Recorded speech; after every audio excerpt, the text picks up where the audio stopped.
morning. So I woke up hours ago, but spent all my time making an Instagram story. But this is still the precious quiet time I get before the rest of the household wakes up. So, which baby had breakfast? I'm hungry. I'm really hungry.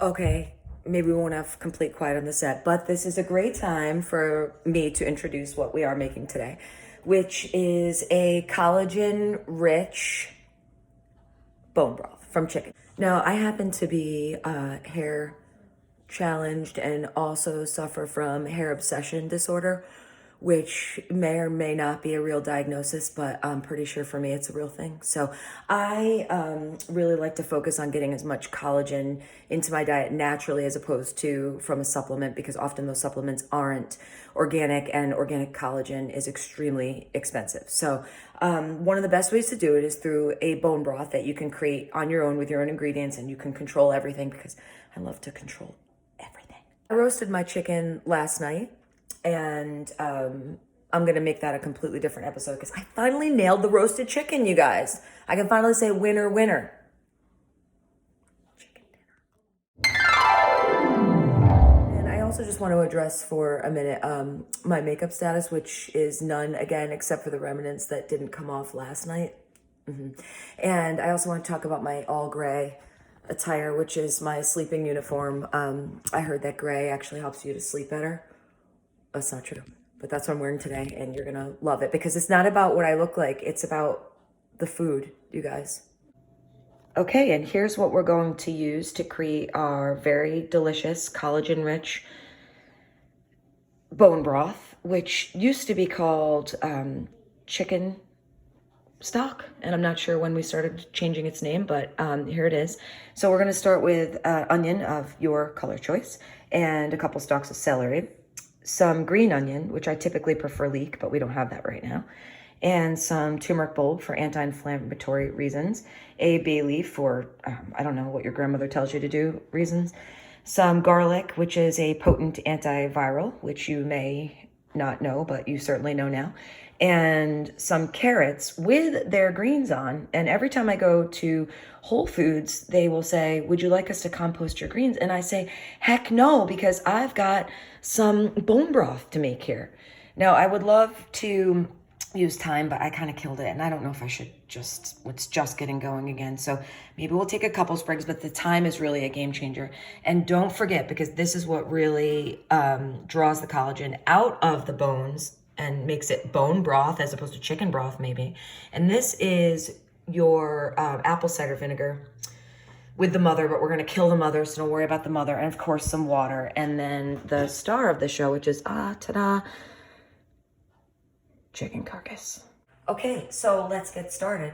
Now, you may have noticed during the vegetable display that these vegetables are not in great shape, but that's the whole point of broth making, you guys. You can take your sad old vegetables from the bottom drawer that you said, oh my gosh, I didn't know we had celery, and you can put it right in your bone broth because bone broth don't care. Okay, and so we're just going to really roughly chop these. I mean, do it with your eyes closed if you want. Kids, don't chop with your eyes closed. That's ridiculous.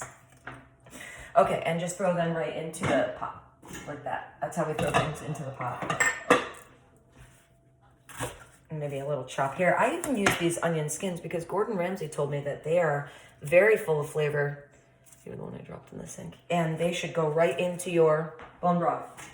Okay. Turmeric, just a quick rough on that one. Throw it in. Garlic, bay leaf. Garlic, I like to give a smashing. Garlic, just smashing. Hold on. Okay. Right off the floor. Fine, I'll rinse it. It's because I'm on video. All right, and we throw that right in. And the green onion, rough chop.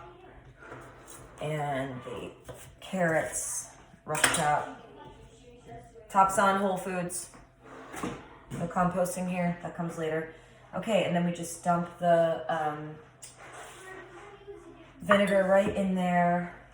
Fill the pot with water.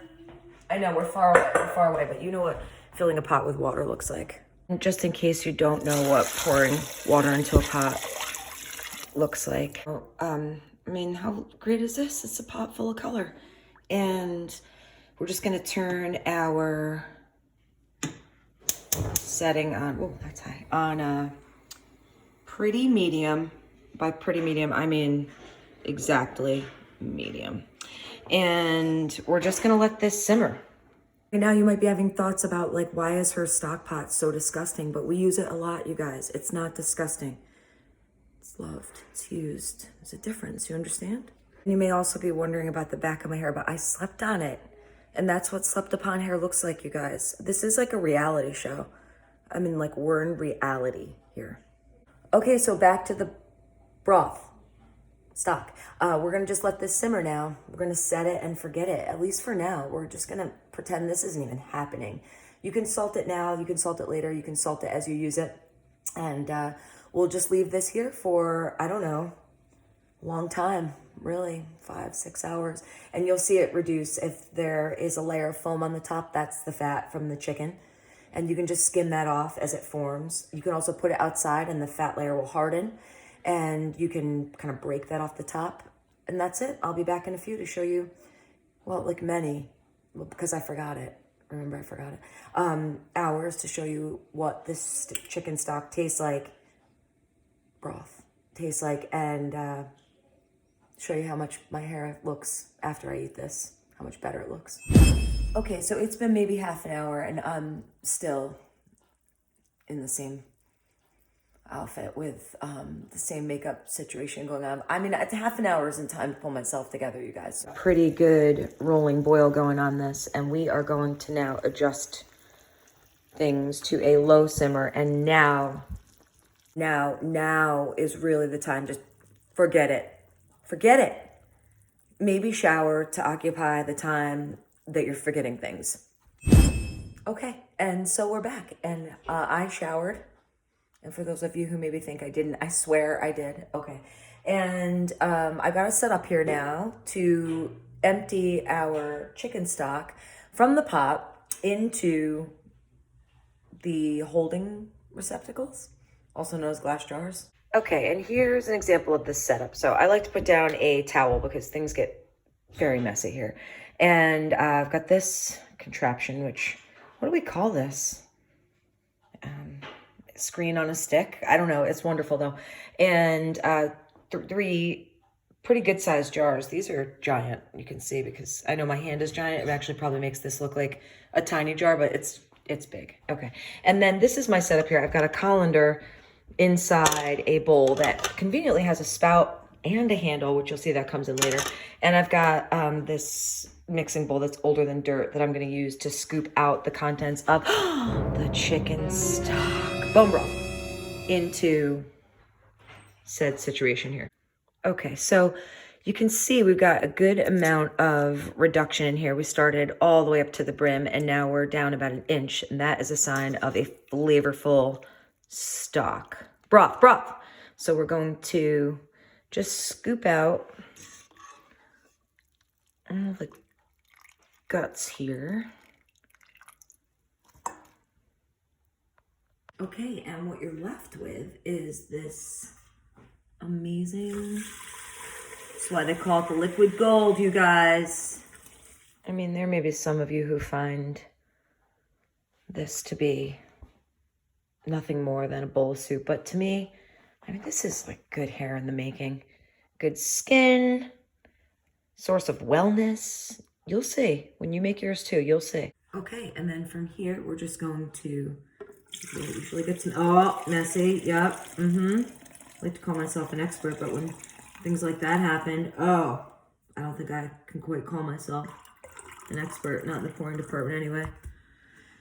Okay, that's 1.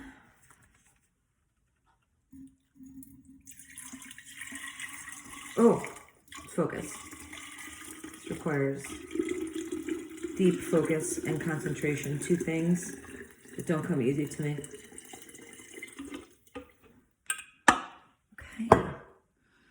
I don't think you need to see the pouring of the other one, so I'm going to pause here while you do whatever it is you do when people pause. And sometimes you make such a mess when you're pouring that you have to resort to ladling, which takes, you know, it's a good 15 minutes of your life you'll never get back. But hey, if it avoids you wasting this magical elixir, I'm all for it. Okay, and now I just added a little salt to a mug. This is how I best enjoy my collagen. See how we did? It's delicious. It always is delicious. Always tastes a little bit different than the last time. Speaking of time, I had no time in this broth, so it does taste differently, but it's delicious. And it's definitely important that you let these cool. And as long as you leave a pretty good amount of space, these can go into the freezer once they're cool. So I like to even just leave them on the counter with their tops off. Ooh. And let them cool, and then into the refrigerator, and then freeze. But make sure you leave lots of room. I've lost too many ball jars to an aggressive fill. It's another place to be deeply embarrassed with my failures. And that's it. I hope you never buy bone broth in one of those awful Tetra Paks again, because why would you? And that's it. And now you have bone broth to make soup, drink out of a mug, make risotto, add to sauces, chili, your meatballs. You can do whatever the heck you want. It's your broth. Thanks for tuning in. Your feedback is always appreciated, as long as it's positive. I don't do well with criticism. No. Who does?